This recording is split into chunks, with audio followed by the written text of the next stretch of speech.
තම තමන්ගේ වගකීම යුතුයකම ඉටු කරපු එකද වරද?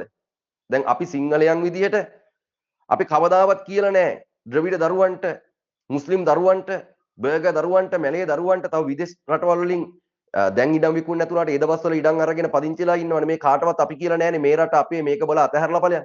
හැබැයි අපිට ලෝකේ කොහෙවත් ගියාට අපිට අයිතිවාසිකම් කියන්න අපිට ගන්න පුළුවන්ද තැන? අපිට ලැබෙනවද තැන? අපිට ලැබෙන්නේ නැහැ. අපිට ගන්න බෑ. හැබැයි අපේ තියෙන බුද්ධියෙන් වැඩ ගන්න ඕන කෙනෙක් බලන් ඉන්නේ නේ.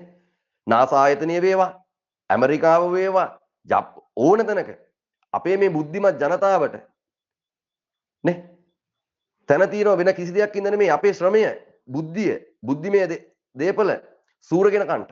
මේ දක්ෂ జాතියක් වෙනසෙන්නේ අයාලේ වෙනසෙන තැනට පත් කරලා තින්නේ මෙන්න මේ අත්තෝමත්තික නේද?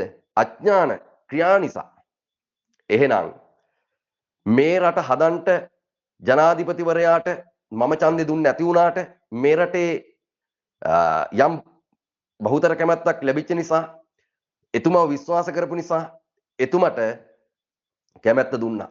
එහෙනම් එතුමා දැන් කටයුතු කරන්න ඕනේ මේ සියලු දෙනාව එක තැනකට ගෙනල්ලා නේද?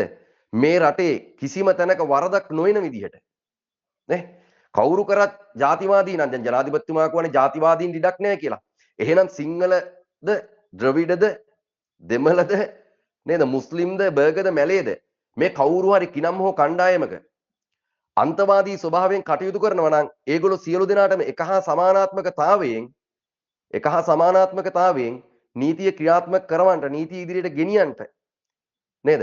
පවතින රජයේ වගකීම, විද්වත්තුන්ගේ වගකීම නේ. ඒ තැන්වලදී හැකිලෙන්න ගත්තොත් සමහර තැන්වල දික් කැරෙන විදිහට සමහර තැන්වල දික් හැරෙන්නේ නැහැ. ඒතකොට ඒක ලොකු ප්‍රශ්නයක්. දැන් අද වෙන විට ඇතර මහානායක